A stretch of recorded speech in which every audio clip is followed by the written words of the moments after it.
Hey, we're Aaron and Jennifer Smith with Marriage After God, helping you cultivate an extraordinary marriage. And today we're going to share with you our story, the good, the bad, the ugly, in the hopes that it encourages you and lets you know that you're not alone in your marriage.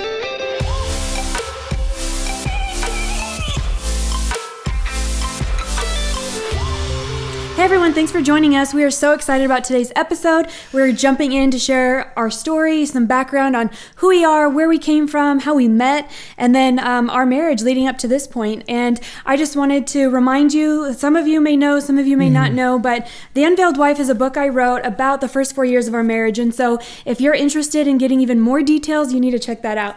Yeah. You can go to shop.unveiledwife.com to get that. The other reason why we're sharing this today with you is because so many of you have left comments asking for it. You guys wanted to know more about us and more about our story, so we are willing to share and we're excited about it. Yeah, one of the guys that left a comment was asking, how did you get to where you are now? Because it's easy to see our life now. Even we think about it, how did we get to here when we were there? And our hope is that you recognize that there's hope for your marriage, that we didn't just all of a sudden poof, get to where we're at. And we actually have a long journey ahead of us still, but God can do miracles and he can also change us when we let him. And so we want to share with you where we came from and how we are where we are today. I also want to encourage you. I feel like this happened a lot in our marriage where we got to a point where we wanted to give up or the struggle seemed too hard and we couldn't foresee a future together. And it was just that one day where someone said something encouraging, or that one day where we saw something on Facebook that encouraged us to be intimate or have a conversation or hold hands. And so the main reason why Aaron and I are so passionate about our ministry to encourage couples is for that hope that you guys receive daily. So our hope is that you are receiving that hope. Yeah, and the biggest catalyst, we bring this up often in the book, we bring it up often on our social media sites. The biggest catalyst for transformation in our lives was when we sat at a table with other married couples who were pursuing God together, and they shared their stories. Yep. They shared their dirty laundry with us and all of a how sudden, God was changing them. And all of a sudden, there's this relief that you're not alone. You're not, even if the stories aren't exactly the same, the struggles are struggles. Yeah. And knowing that you're not alone in that is it's almost comforting. Yeah, and there's power in our testimonies that it frees us from feeling like we stayed in the dark for so long with things that we were going through because we thought we were the only ones going through it. Yeah. Which, looking back, we're like, that's crazy because we get emails daily of people saying how they're going through things that we went through, are currently going through, and going through things that we never did, but they have people just like them. So we're going to jump into our story. We're just going to start at the beginning, and we're just going to walk through some of the main details, the main milestones of our life. And we just hope it encourages you guys. And maybe we'll share a little bit of insights as we go of things that we learned along the way. And of course, we're always learning. So hope you enjoy. So Aaron and I both grew up in Christian homes. They looked a little bit different, but our parents knew who God was. They took us to church. I come from a blended family, so my parents divorced when I was 4 and remarried shortly after that. They both remarried and had more children. So I come from a big family. There's 7 siblings altogether, but like I said, different parents. So it was fun growing up, but it was a little chaotic at times too. But I did grow up knowing who God was. And if someone ever asked me my testimony, I would tell them, I feel like I've always walked with Jesus. I always knew who he was. But in 7th grade, that's when I really gave my heart to him and decided I'm going to serve him. I'm going to give my life to him. And I was baptized, and I haven't looked back. Although I've had struggles along the way, I've always been with him. Yeah, and so for me, I was raised in a Christian home too. Both my parents are still together, and they are what you call first generation Christians. So they weren't raised by Christians, but they both got saved after getting married. And so they raised me in a home where we read the Bible. We prayed every night. My parents took me to church every Sunday. I was raised in the church, and a lot of the schools I went to as a kid were church schools until I was in high school or junior high and high school. They raised me to know God. I got saved when I was 18. You got to tell them the story though. Yeah. Because I think it's powerful. Yeah. So when I was, 17 years old, I wasn't being rebellious because I was mad at God or because I was mad at my parents. It was mostly because I was bored, trying things, wanting to fit in certain areas of my, social circles. And, there was a point in my life, at 17 and a half years old, actually, I because I was raised in a Christian home, I was always a part of Bible studies and youth groups and things like that, even though I wasn't walking it out outside the home. But one night I'm leaving a Bible study, and I just remember driving home. I'm by myself in the car, and I remember God calling to me and just saying, Aaron, what are you going to do when, what's your funeral going to be like? He asked me, he went straight to like my death and he's like, who's going to be there? And the people that do show up, what are they going to say about you? And he really shined a light on me and said, like, if you want to walk in a calling, if you want to have a purpose in this world, you're going to find it in me. It's crazy that he went to the end to show you what that looks like right now. So not that I'm pursuing having lots of people say good things about me, but that moment was, he showed me, he's like, if you want to have purpose in this world, you're going to find it in me. And he was asking you, what legacy are you leaving? And what legacy am I leaving? And so in the car by myself, I said, yes, God, I'm going to follow you from this day forward. And I know that you're going to give me a purpose. And my purpose ever since then has been following God. And so that, again, we have struggles still, and we'll get to those in a second. But that was my transformation story. My conversion to Christianity was in the car driving by myself. So awesome. Yeah. So you were praying for other things shortly after that moment. Do you want to share about that? Yeah, so I began praying for a spouse. I went through a season before that of dating and just like weird relationships that I hated dating. I hated the dating scene. So after getting saved, I just said, okay, Lord, I'm not going to pursue any girls. I'm just gonna pursue you. And when you want me to start changing my heart and mind on that you would do that. And so I just gave God permission to show you who your wife would be. Show me who my wife would be, which sounds weird, but that's exactly what I did. And so for 3 years, I didn't date anyone. I just volunteered at my youth group. I, became a youth pastor. We went to Bible studies, and I just said, okay, Lord, I'm not going to do this until you want me to. Until the time came that my heart started changing, and I felt like God was saying, like, hey, I want you to start thinking about this. He didn't necessarily show me who my wife was going to be, but my heart definitely changed. And so in that season of going from not wanting to date at all, and now I'm in a season, I'm like, okay, now what does this even look like? Do I just start dating? Do I just start, what do I do? I felt this urge, and I told God, and I said, okay, this is what I'm going to do. There's a bunch of, awesome Christian girls in my community and that I've, kind of interested in, not all at the same time, but I just said, what I'm going to do, Lord, is I'm going to pursue relationships on the friendship level with, someone that I think, I might be interested in. And I gave God permission again. I said, but Lord, if that's not who you want, you would change my heart. And that happened. I started, I would start hanging out with this one girl. We wouldn't hold hands or do anything. There was no dating. It was just spending time getting to know them, figuring who they are, and, if it would work. And then what would happen out of nowhere is any emotions I had for that girl would just vanish. And I would just not have any interest at all. And that happened several times over a year and a half. And so it was really cool that God did that. He was faithful in this. I said, okay, Lord, I'm going to trust you. And he actually did change my heart and perspective. And so that leads me to you. So your side of it now. Yeah, I started going to this Bible study when I was about 15, and it was a small Bible study. Over a year's time, it grew really big and really fast, just in someone's garage who was willing to lead it out of our church. And Aaron started showing up, and Aaron's personality is so different from mine. I'm the quiet, introvert, reserved, back of the room kind of girl. And Aaron's the in your face, front and center, bold. I'll say whatever I feel like because I just have this personality that's toned it big. Down a little bit over the years. Totally different, but still very social and just easy to hang around. And so anytime he was there was just this circle around him of friends that were just interested to hear what he had to say or conversing with them. You make me seem much more interesting than I thought I was. You were pretty cool. He was pretty cool, and he's 2 years older than me, so I just had this, blush all over my face of just being almost embarrassed around you because I liked you so much. And I didn't know. He had no idea because, of course, I didn't say anything. But anytime I got to be a part of that circle, I was so quiet. I don't even know if you probably realized I snuck up. I didn't realize. But I really did have this liking for Aaron, and just was very slow to pursue that friendship. But eventually over time, because we had similar friends, we hung out more, and we just kind of formed. And it overlapped a little bit during the time that I was, spending time with other girls in that pursuit, and them getting turned off in my heart. And so it was a little bit of overlap towards the end of that little season. And because I liked you so much, I did try and find ways to hang out with you, and whatever it was, even if it was a group date where there was a lot of people going to this one thing, I always tried to chat a few times, at least chat with you during that time, or whatever.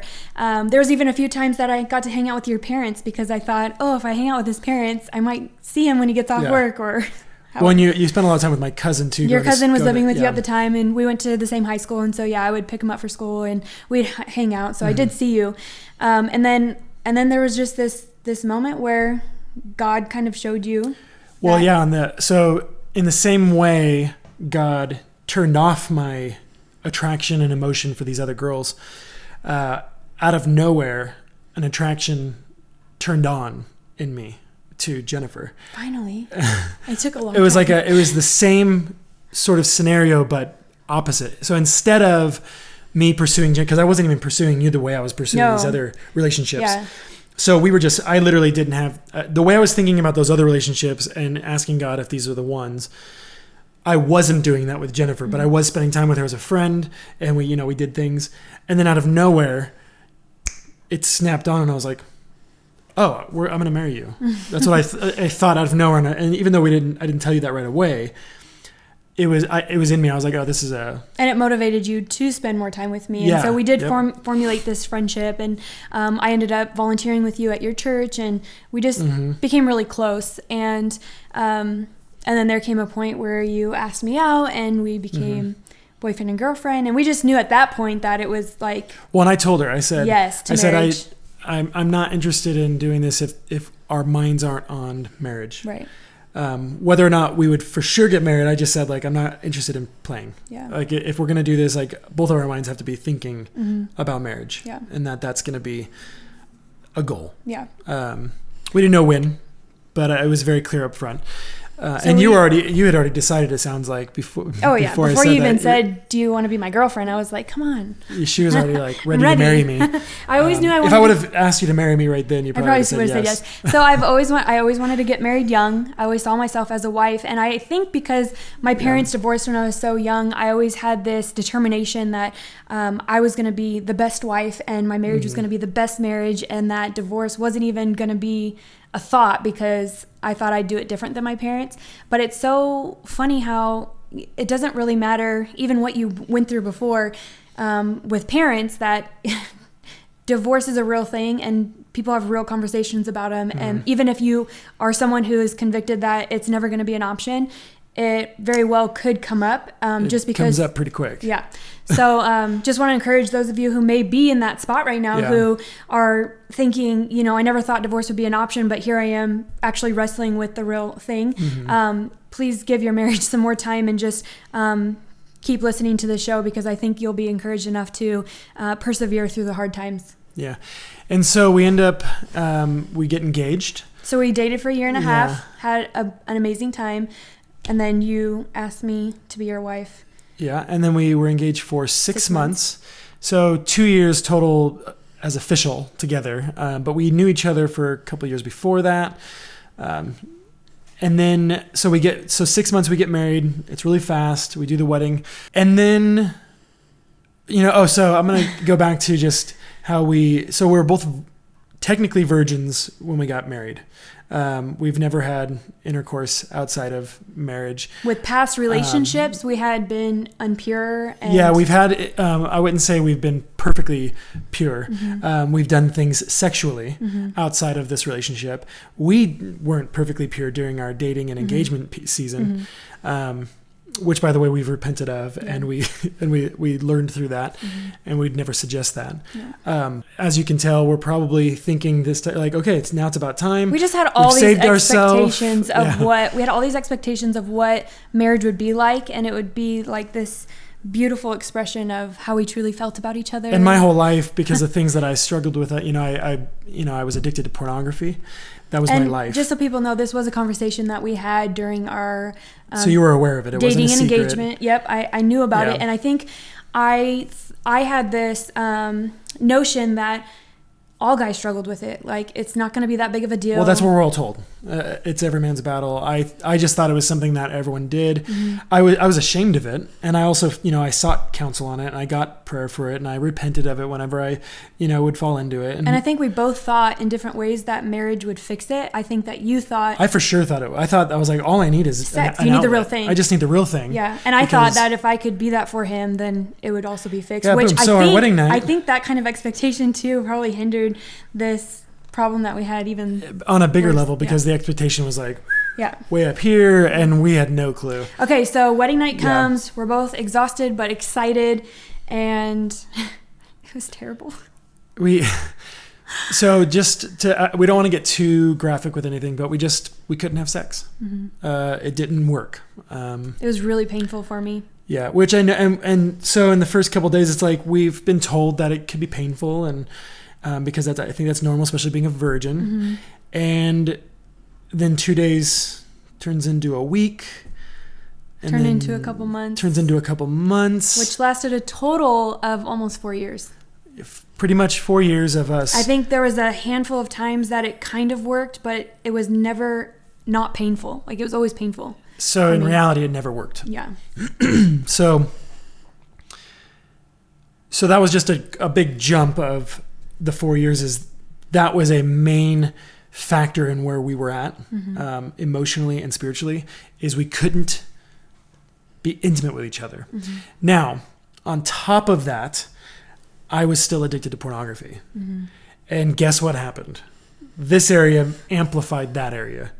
And during that season, you struggled a bit with pornography as well. Mm-hmm. Not nearly to the extent that I was. Not right away, but I'd say probably 2.5 years into our marriage, where I was really unhappy, and I just thought like we were done. Like, I didn't know. Well, because things weren't working, we got more and more angry at God. We're like, more isolated. Weren't we?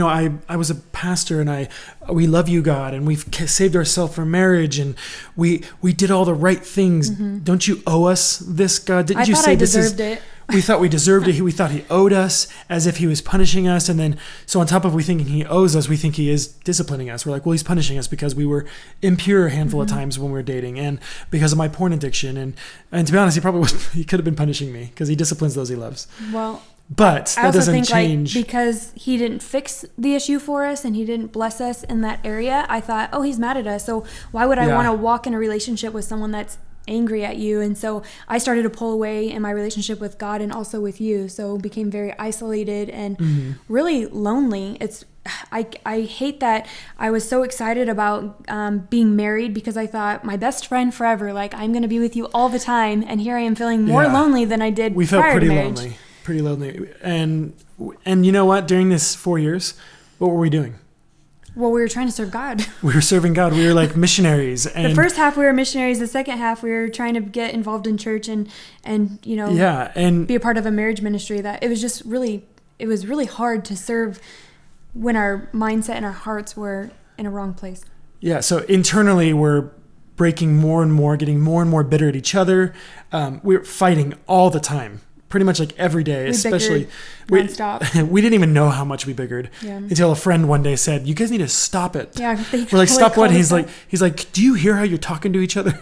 Yeah, and then that same friend like called me out hardcore on how I was talking to Jennifer, and he's like, "Stop talking to her that way!" Like, yelled at me in the car, and I'm just like.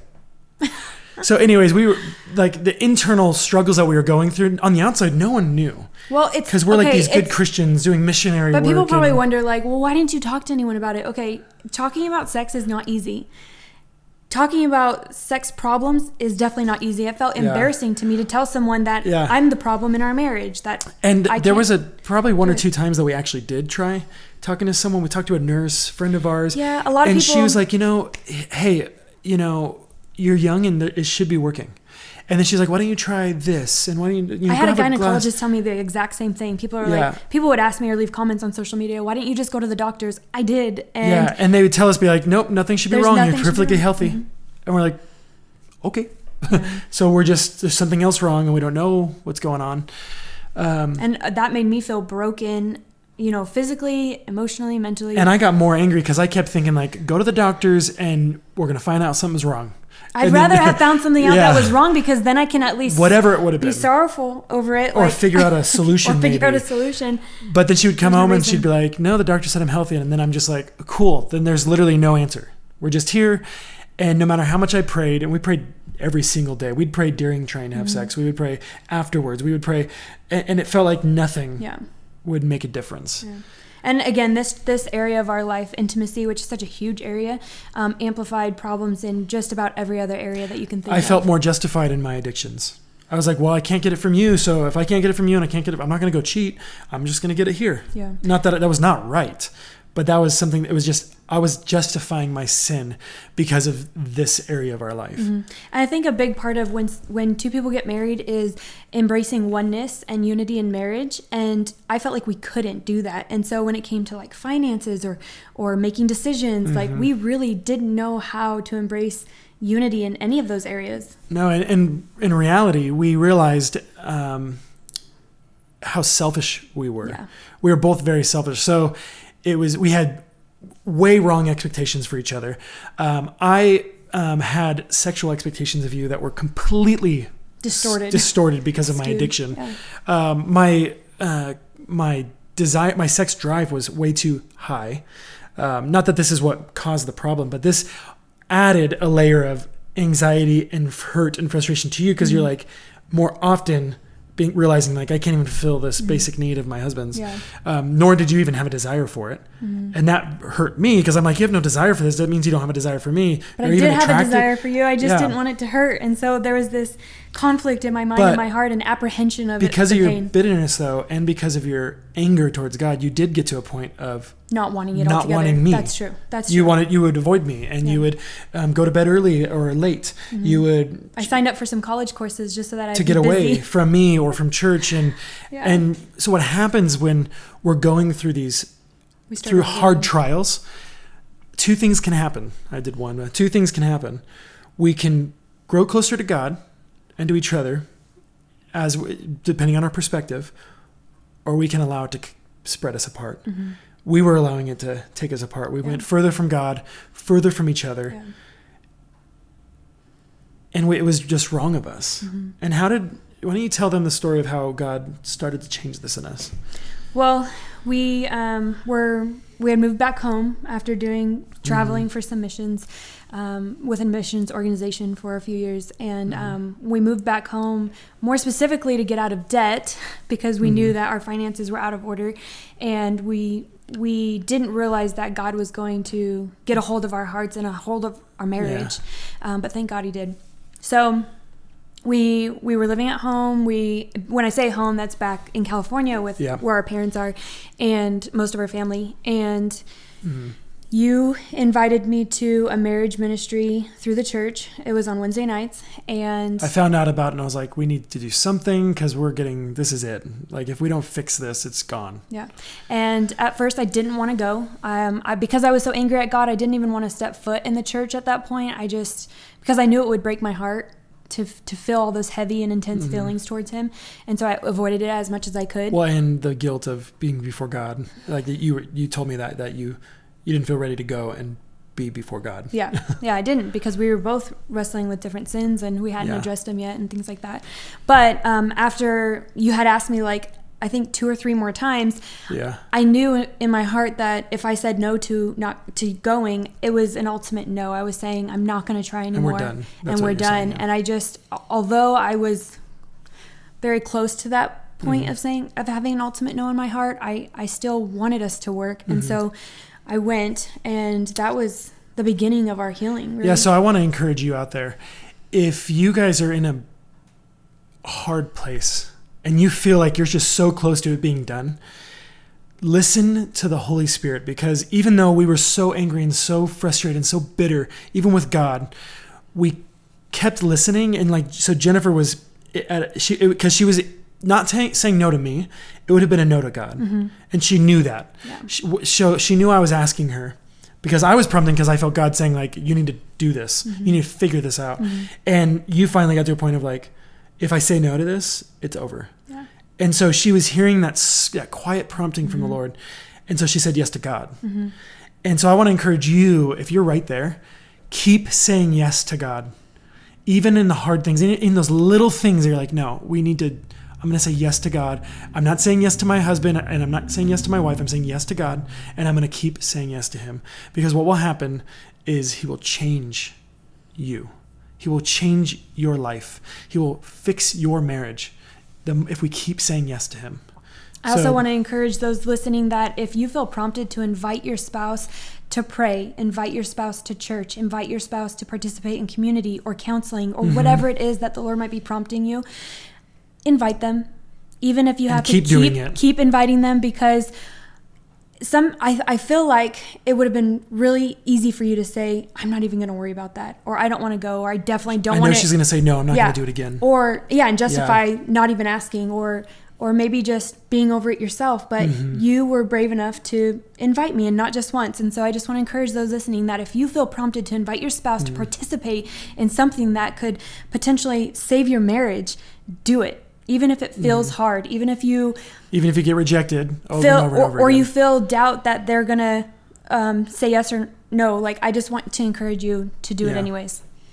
So we start going to this marriage ministry at our church, and we would sit around a table. And like we said at the beginning of this, other couples we would share what they're going through based off of the topic of the night. And honestly, it was the first time that we had experienced people opening up honestly about their marriage. We had heard different types. Everyone else's marriages seem perfect. Yeah, especially on social media. But even in our culture, in movies and whatever, like, you don't see people honestly talking about marriage. No, we see all the pretty snapshots in everyone's life. We did the same thing, though. We hid under our masks, under our veils of, perfection. And we're like, oh, we're good Christians and we're happy. Yeah. And deep down, we're dying. Yeah. And we're broken and we're angry and we're sad. And so we're sitting there, and these people are like, we just got in this huge fight. And, at the end of it, I was, realized I was the wrong one. And I was the one that was even so angry. And we're just like, oh, they fight like that. We fight like that. Pretty much every Wednesday, one of the couples would come and say, we literally just got in the fight on the way in here, and we didn't want to come in, but we're here, so we're just going to talk to you guys about it. And everyone's like, we did too. Yeah, it was so funny. So that relatability that I was talking about is so important, because when we realize that we're not alone in our struggles, there's this comforting aspect that reminds us that we can persevere, that we are strong enough, and that God is with us, walking us through that. And it's the power of confession. The point wasn't that they were all happy with the things that they were struggling with. They were sharing the things they were struggling with so that they can actually be healed of the things they were struggling with. Or get encouragement, advice, prayer, a number of things. All of the things. Yeah. So it's a beautiful gift that God's given us of confession, that we can actually confess out loud, like, hey, this is actually what we're going through. Yeah. We actually don't know how to love each other right. Yeah, we're not perfect. And and then another brother or sister could be like, well, hey, why don't you do this? Here's what the word says. Why don't you try this? Now we could pray for you accurately. There's a lot of this, just thinking about openness. You probably hear this all the time. Like, oh, I have an unspoken prayer request. Speak it. Speak it. What is this prayer request? Your husband struggles with pornography. My husband struggles with pornography. He needs prayer. I know you're probably afraid of then being judged, but that's the point, is that we actually find true healing. And we cannot do that if brothers and sisters that we trust and walk with can't actually know us. I also want to share this about community, something that I witnessed and experienced for myself. I always wondered, in the hard times when it was just you, me, and God, why couldn't God just help us figure it out? But it was walking with those other couples and in community that I realized God uses other people all the time to speak into our lives and to comfort us, and it's almost like it's him doing it, but he's using other people to do it. And I never experienced that when it was just us two. It wasn't until we really reached out and engaged in Christian community that I witnessed the power of God through other people's lives. Well, and it's how God wants to do it. And he wants to do that through us. And he wants to do that through you. Yeah, we like the autonomy. It's just us and God. We're just doing this on our own. We have our own little relationship with God. And you know what? The whole time it was just us. We were falling apart. Yeah.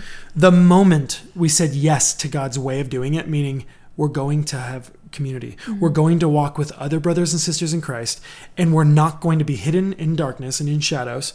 We're going to be light. We're going to walk in light. People are going to know us. They're going to know what we deal with. They're going to know how we think. They're going to know how we feel. They're going to know things we've done. And you know what? That's God's way that he wants us to walk.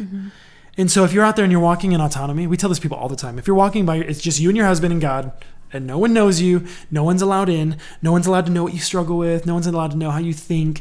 You just, as long as they're at arm's length and they know that you're good Christians and you have nice conversations every once in a while, but that's it, you're doing it wrong. I'm just going to be straightforward with you. God has a way he wants us to live, and he wants us to live with one another. The Bible tells us in John chapter 17, it's the high priestly prayer. Jesus says he prays that we will be one, not just this, but like in the body of Christ, as he and the Father are one.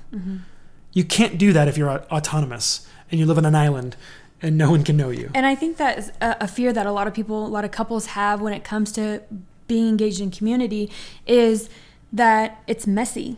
But the reality is, relationships are messy, but they're also really beautiful. And you won't get to experience the beauty of relationships and of community if you're not also willing to engage with the messiness of it. So we part of this marriage community, and we realize we're not alone. Immediately we start feeling better. Like just there's like a weight lifted off our shoulders. But we were still bickering all the time. We were still fighting all the time. And I'm still addicted to pornography. And we still didn't have sex for about a year and a half. Yeah. But we were no longer feeling hopeless. We weren't feeling hopeless. It immediately changed our perspective on our marriage. And even though things were still hard and literally nothing physically changed, our minds changed. You know what the Bible tells us? That we're transformed by the renewing of our minds. So our minds were being renewed and our lives were becoming transformed. Right? And so we began to walk in that. And, you know, I didn't quit pornography right away. I still struggled with that in this season. You still struggled with, you know, bitterness and not wanting to pursue me, and we still couldn't have sex. But man, it felt like everything changed. Emotionally, spiritually, in our minds. And so again, I want to encourage you, if you're in that place, nothing circumstantially might change right away. But you know, our perspectives will. Your perspective will, your spirit will. They'll all of a sudden be hope. You'll be like, oh, this feels good. Like there's light at the end of this tunnel. And so we didn't know how far the tunnel was. It wasn't. But it felt easier to be in the tunnel. So it was about a year or so of going to this marriage ministry, maybe a year and a half. And then we had a trip coming up to Maui. And it was our first time to Maui. We were super excited about it. It was part business, part fun. And we kind of saw it as like... Well, we put this expectation. We're like, Maui's going to be the time. This is it. This is like we have no kids, by the way. It's just us. It was just us. And we just felt like it was going to redeem our honeymoon. And it was going to change everything. Well, this is our second honeymoon, we would say. We're like, hey, this is going to be it. So we go to Maui, and we literally tried every single day that we were there, and nothing worked, and it was still really painful, and I was so angry about it. But this whole time that we had been married, I was the emotional one. I was the one that would get hurt or feel like I was broken. Outwardly, visibly emotional. Angry, whatever. And you were so good at comforting me or praying with me or telling me it's going to be okay. You were super patient. I tried to be on the outside. On the outside, I was that, but you were wrestling too, sure. So about 2 weeks after we got back from Maui, we were doing photography at the time, and we were on a job, and I could just see the look on your face was like you were so depressed, and I'd never seen you like that before. And I went up to you and I put my finger in your face and I said, "We're on a job. If you can't get it together, go to the car," because I didn't want you to ruin like the experience that we were trying to cultivate there. I because of that trip and because of the expectation I had, I just was like, okay, Lord, this is it. You're going to fix it. And this is our new start. And it felt worse than the last 4 years, that one trip. In me, I literally gave up. I hadn't given up before. You had given up before, and you kind of got back. I gave up. I was like, well, I'm done. I was totally spiritually, physically, mentally, I checked out. And you were like that the rest of the day. And then the next day we went to church, and you were like that the whole drive to church. And I was just like, what am I going to do? I'm not used to being the one that has to comfort, or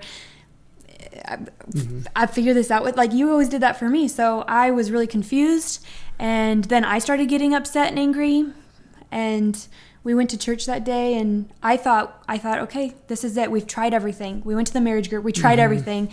We're probably going to be talking about divorce. Yeah. Like, we were just both overwhelmed with defeat. And during the sermon, which I wasn't even listening to, I'm sitting there with my hands my head in my hands between my legs, just like a broken puppy. And you're sitting there, trying to listen, but just thinking to yourself, like, well, this is it. Yeah. Like, today we're going to be talking divorce, because it had come up in the past, and like, you'd never see me that way. And I was just thinking, like, I'm done. Like, this is never going to work. I don't get it. I deserve better. I don't appreciate this, Lord. And just like when I was by myself in the car when I was 17 and a half years old, I felt the Lord speak to me again. And he brought me to the Garden of Gethsemane when Jesus was kneeling and praying 3 times. And God showed me a picture of my marriage that I'd never seen before. And he said, Aaron, look what Jesus is doing. And Jesus prayed 3 times that the cup of wrath would pass him. And 3 times he said, but not my will be done, but yours be done, Lord. And I felt the Lord saying, Jesus knew what he was about to die on the cross for. He was about to die for a bride who was going to spit on him, a bride who was going to abandon him, a bride who was going to turn her back on him. And you know what? He said, not my will, but your will be done. And he went to the cross anyway, and he drank that cup of wrath. Mm-hmm. And he said, Aaron, are you willing to accept the bride that you've already accepted? Are you willing to say yes to her, even if she turns her back, even if she can't fulfill the things you want, even if she never treats you the way you think you deserve? Will you do that? And he immediately broke me, because I was like, I'm not even being asked to do it, not even a % of what Jesus did for his bride. Mm-hmm. I'm just being asked to be faithful to my bride, whether I get what I think I want out of her, or whether she ever gives me or treats me or does for me what she's supposed to. Will I love her anyway? Will I say, not my will, but your will be done? And it was in that moment that I just broke. Mm-hmm. And it was, I couldn't say no to that, because I knew who Jesus was, and I knew what he did for me. And I knew, especially seeing the picture of the Garden of Gethsemane and that prayer that Jesus did in a new light, like, wow, he said yes to me, even though I would do what I do. Even though I would be such a selfish person, even though I would turn my back on him time and time and again with pornography, he still said yes to me and went to the cross for me and accepted me. And so how dare I think anything my wife ever has done to me is worthy of me saying no to her and turning my back on her? Like, nothing she's done compares to all the sin of the world falling on the shoulders of one man. Mm. And so I realized, like, I just have to forgive her and love her anyway.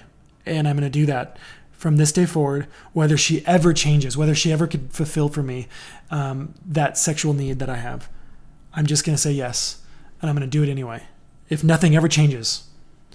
And I did. Yep. You shared all of that with me right after the service ended, and it was so refreshing to hear your heart on everything about our marriage.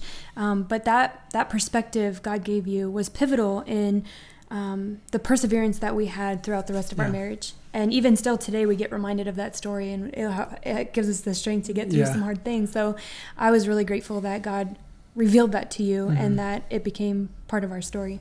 Yeah. And so from that day forward, like it was more than just we had hope. It didn't matter anymore what was going on in our life.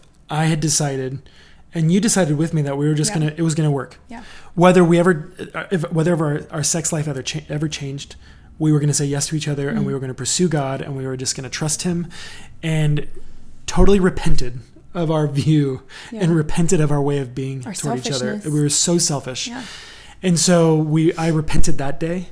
And we repented a lot over that season. And we still repent about how we are sometimes. We have to have hearts that are repentant and want to turn from our selfishness, turn from our flesh, and continually put our flesh on the cross and say, not our will, but your will be done, Lord. And then you know the timeline better. It was literally that, I'm pretty sure it was that same weekend or that following week that we discovered that... we discovered the issue. Well, so yes, when I say the Lord speaks to me, I don't ever hear an audible voice. It's almost like he prompts he brings he prompts thoughts, but he brings to remembrance things from my life or from his word. So I never hear him saying like, here's my special revelation for you, son. He just, so you were in the shower and you had this flood of thoughts come to your mind over a conversation that we had about 6 months prior with another couple. And sharing our brokenness. We were sharing sexually. our brokenness, our problem with sex, and the wife just suggested, she goes, I've never heard of this before. I want to be able to help you guys. But the only thing I can think of is another friend of mine had PCOS and she went all organic to try and help some of the symptoms. And she actually ended up getting pregnant within 3 months of switching to all organic products. Changing all of her products in the home. And at the time, we didn't know anything about really organics or GMOs or healthy living or anything really. And so we threw it out. We were like, well, that doesn't apply to us. We're not trying to get pregnant. We're just trying to have sex. And we don't have PCOS. Yeah. And so you're in the shower and you had I epiphany. Well, that story of this couple that told us about this woman who had PCOS and how she switched to organic came to my mind. And I'm in the shower and I'm thinking, I'm like, okay, what does that even mean? Like, why would that, it just out of nowhere popped into my mind. And then I just started thinking like, I wonder like if maybe something Jennifer's using, or if there's something that like could be actually like harming her body. And so you started thinking, what has she been using? Because you went straight to my face wash. You were like, I know you've been using I asked her what she's been using. I was trying to prompt her. I said, what have you been using ever since before we were married? And she used this face wash every day for her whole life. Because as a teenager, I had really bad acne and I was afraid of getting acne again because the only thing that worked was this face wash. And what's hard about telling this story to some people is it's not a very spiritual story, but it is. So I get presented this idea. So I start thinking, I'm like, okay, well, what could it hurt? I took her face wash. I started researching every chemical that was in this face wash, which there's like this much chemicals in it. Yeah, there's a lot. And most of the chemicals, there was nothing weird about them, but there was a handful of chemicals in this face wash that the site that I was researching it on said that they mimicked estrogen, and the chemicals are called parabens. I don't know if you guys have noticed lately, but almost every product nowadays says no parabens. A lot of them do. Or paraben free. It's definitely a trend. It wasn't like that back when we were figuring this out. So there should be something to be said about that. But anyways, I just said, hey, babe, like these, it says that it mimics estrogen. They were known endocrine disruptors. Yeah, they're called endocrine disruptors, which is a main gland system in the body that deals with sexual function, deals with a lot of things. Yeah. And so I was like, hey, like, I know you love this face wash. I know you don't like breaking out. I said, why don't we just try it? Let's just clean up what you use. Maybe you're having an allergic reaction to it. Maybe I remember saying right away, nope. You told me, she's like, and I was like, I'd rather you have acne and us be able to have sex. Yeah, and I was terrified of having the acne, but I'll tell you what, you guys, I've given that up for years now. She hasn't had acne since the day she stopped using face wash. I haven't had any. Not a single So just blemish. to encourage you, if you feel like there's something hindering your bodies or just affecting your relationship, and it's something that you want to switch in your personal care products or your house products, don't be afraid of change. Well, and again, this doesn't sound very spiritual, but I want to mention that when we have bad eating habits, it can hinder things.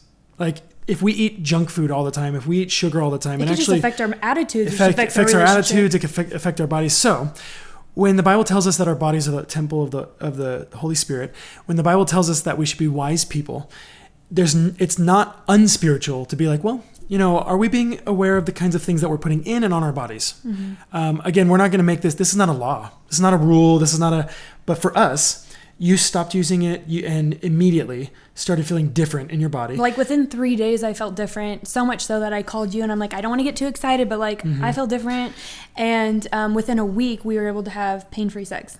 So you can argue with us or not. You can decide to, and now I do be skeptical. That's fine. I do everything paraben free. You actually use, if we had less products. We use way less products overall. And then the products we do, we just try and not have much chemicals in them. And if you're wondering what facial cleanser I switched to, since I had to switch my face wash, we actually use Dr. Bronner's now, which we use for a handful of things. Essential oils. Yeah, but that's a really easy go-to if you're looking to change out your stuff, because I went from like this one face wash and a handful of different body washes to just this one. So that was an easy switch. And so we don't want to get too much into the practicality of it, we just want to say that the Lord showed us in our life what might have been the problem. And you know what? It actually made a big difference for us. Yeah. And there was still a long process of us healing mentally because sex was a scary thing for us. It was a hurt. The only experience we had with sex was pain, frustration, anger, and fighting. So we had a good year and a half of 2 to 2 years of us relearning our sex life. Yeah. How to be intimate, really. How to be intimate with each other. How to enjoy each other. How to pursue each other, because we just stopped pursuing each other. So a year and a half, 2 years later, I finally found freedom from pornography. I began to walk in perfect and clean freedom, which has been awesome. And that's totally started changing almost every aspect of our lives, because now I have a healthy view of our sex life, even beyond what we had before. I know pornography is a huge issue in marriages, and so I don't want anyone listening right now to feel like we're skipping over this huge marriage issue. We actually want to dedicate a whole nother episode to talking about his and her viewpoints and experiences with pornography. We'll probably do a handful of episodes because there's a lot of different aspects of this, and we've had a lot of experience with it, unfortunately. But as far as our story, Aaron has been freed of it, and I have too, because I did mention that I've struggled with it myself, but we have been walking in purity, and it's been amazing for the intimacy in our relationship. And the authority we get to have in our home and with others. So about a year after we were healed physically, I got pregnant. And so Elliot, is our oldest. And then we had Olive and Wyatt. And I've mentioned now that I'm pregnant with number 4, who's due this August. Yeah. And so that kind of leads us up to where we're at today. It's been a long journey. We've dealt with a lot of different things, ministry and addictions and wanting to be divorced and run away. And I think we can do some more episodes in the future on some of the aspects of those seasons. But we just want you to know that we're not perfect. We're still growing and changing. God's constantly working on us because we let him. And wherever you're at in your marriage, you can drop to your knees at any moment and say yes to him. And you can present him with your whole life and say, I want you to have it. And I want you to show me how I need to change. Because oftentimes we need to look inward. I needed to look inward because it was my perspective on my marriage. Divorce was no longer an option the moment I said, no matter what happens, I'm going to be here and I'm going to love her. And I began digging into the word and finding out what it looks like to love her. And it's still a journey. Even to this day, I'm like, how can I love my wife well today? And I mess up sometimes. But we just want you to know that our story is not unique. And so wherever you're at in your story, share it. Share it with us. Share it with people you trust in your community, and begin to speak it out loud and drag the things that are in the darkness into the light, because what gets dragged into the light becomes light.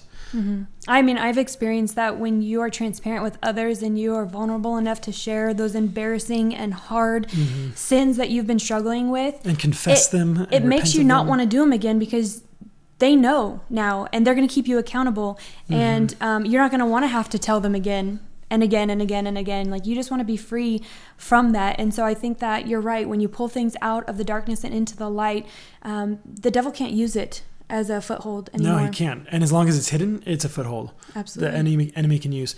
And our whole goal in telling you this story is because we desire for marriages to be extraordinary. That that you move beyond just happily ever after. You find your mission together.